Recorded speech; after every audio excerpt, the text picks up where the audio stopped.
I wanted to jump on here really quick and talk a little bit about the season and kind of how 2024 is going already.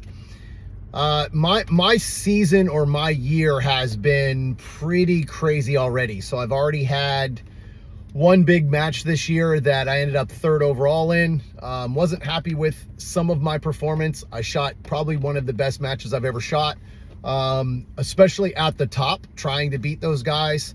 So it was really probably one of the best matches I've ever shot. It's hard for me to go back and kind of think about that match in a positive way when I had a very, very good chance going into day 3 to at least take second. And I didn't get it done. You know, I made a lot of really stupid mistakes, ran out of bullets on 4 stages. I had 4 standing reloads on stages. Just, you know, losing my visual patience. The entire stage just absolutely crushed it. Good hits. And then, you know, lost patience and just was shooting with just mindless, I guess. Just that whole, you know, shooting subconscious thing that I hear so much that just, it doesn't work for me. It's not my thing. So I have to force myself to think visually, to focus on the fundamentals of the things that I do. And if I don't, such as trigger prep, focus on my grip, you know, and again, you're not thinking of all of those things at the same time, but when it comes down to it, you have to be very conscious of what you're doing, or you're not going to be able to fix your mistakes in the stage or in the match. So that was a very disappointing finish, but a good finish at the same time. So it's difficult for me sometimes to, I don't know, try not to be upset with a good performance, but you know, first or last is somewhat the way I am. But that being said, I have taken all of my brain and shifted it over to the South Carolina Sectional. That has pretty much exploded. Way, way, way bigger than I ever thought I would get it to be right now when it comes to sponsors. I have 27 sponsors as of today, and I have a pretty big sponsor that I think I landed, just waiting on whether they're going to be able to make it to the match. But it is a very, very big sponsor to me. It could also be a personal sponsorship that I've been working on for the last few weeks, or I guess close to a month now, whatever it is. And I'm super excited if it works out, but it hasn't happened yet. There's still a lot of details to work out. So I haven't really I'm not really going to talk about it on video until it happens. But even if it doesn't work out for me, I hope it works out for South Carolina, because I am trying to grow this thing to the point where you don't have much of an option but to sign up for this match. That is the goal. I guess I posted something the other day about the match, and I kind of messed up a little bit. I thought we had 9 sponsors last year. I guess we had 17, and we had only 6 at the range.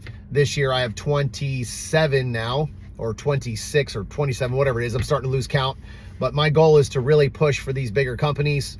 I have a couple of big phone calls that I want to try to make this week. I don't even know if I have any connections in those companies, but I'm going to try to get those phone numbers and try to make them, I want them to come out to the match. The goal is to get the vendors or the sponsors to our match so that you can get your hands on their products, and it'll honestly make you want to buy them, because there's quite a few things that I've been putting my hands on lately that I'm like, man, I would have never bought this if I didn't put my hands on it. The big thing about South Carolina to me is it's the love of the game, man. I don't make a single dime. I actually lose money for this match. I go a week early and drive all the way from Florida to South Carolina for this match. I go there for an entire week. I don't work on anything else but the match. Todd's crew and his staff, they do exactly the same thing. We don't have a full staff there during that build, obviously, because, you know, people have real jobs and aren't as flexible as I am. Luckily, I've a lot of flexibility in my life when it comes to the profession I chose now. But I don't get paid if I'm not coaching, so I lose money while I'm on this range doing my thing. But I'm excited to be there because we're growing this match, or Todd's growing this match into something pretty big. And it's just kind of taken over on its own. I haven't really had to try very, very hard to find sponsors. All I've had to do is kind of tell them what my vision is, tell them what I want. And not only that, and I will dive into this just a little bit, I am finding a lot of sponsors they're feeling neglected. All right. And I think when I have a conversation with them, they understand my vision, and I think they understand where the lack of other matches or the effort on other matches isn't there for the sponsors. And I think that is a massive gap in our sport right now that is killing us. And just beside all the bullshit, all the drama that goes on in our sport with the politics and so on and so forth, at the end of the day, the sport could survive or live and die. It always does by financially. It has to be, you have to start with the financials on any sport, any organization. If you don't have the financials locked up or figured out, you don't have an organization or a sport. The biggest thing to me is I have now landed 26 or 27 vendors or sponsors to this match, and I've only been able to get 14. I think we're going to have 14 or 15 by the time we're all said and done on the range for people to try their products, meet the people that actually work there, which to me is the most important thing, because these guys that are these people that work at these companies are amazing. Like they love what they do. They love what we do. They are a 2A community people. So it's a pretty amazing thing when you get to see the love and the passion they put into this sport and into their products, which is what we all love. Obviously, this sport is very, very gear driven. The big thing to me that I'm noticing now is having these conversations with these folks is that, that they'll agree to a sponsorship, and the vendor, or excuse me, the match or the people that are running the match, they're not doing any promoting at all, zero. I'll give you a great example, and this is a big one that bugs the living daylights out of me.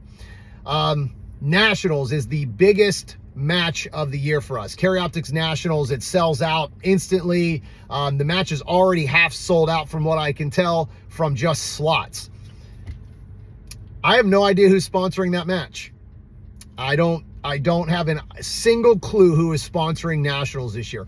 I have not seen a single post about sponsors. I have not seen any promoting of the sponsors. I have not seen any conversation with a vendor or a one-on-one conversation about, what their company is about or how to promote that company. And the thing that needs to be understood, and where we're missing our biggest gap when it comes to the vendor, is it's no longer about the match. It's no longer about USPSA.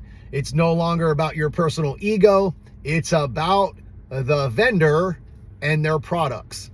And if we don't change our mindset to the vendors and their products, we will be forced to constantly pay higher prices to come into matches. Isn't that amazing? Because Nationals this year just went up another $75 for hopefully not the same product.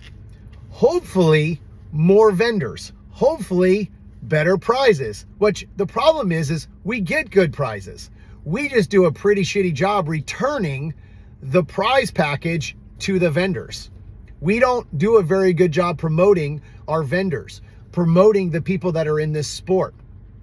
Unfortunately, we don't tell a story about this sport. So when we see these commercials that I've been seeing about our sport, nothing ever as a shooter, even somebody who loves this sport that I have seen yet, makes me want to go, dude, I've got to go try USPSA. I've got to go try IPSC. I've got to try practical shooting. We're just not doing a very good job at that. And I hope eventually we can all come together, from the leaders to USPSA all the way down to us, idiots who keep volunteering for this sport. I hope eventually people can set their egos to the side and start asking the proper questions of the people that are actually successfully making things happen. I get labeled all the time for something that I'm not. And one thing I definitely am not is lazy. One thing I am not is I don't lack passion. I don't lack love for this sport. but you'd be surprised how many people just really dislike me for the things that I love about this sport. My personality, I'm excited, I'm happy, I'm jacked up about this game.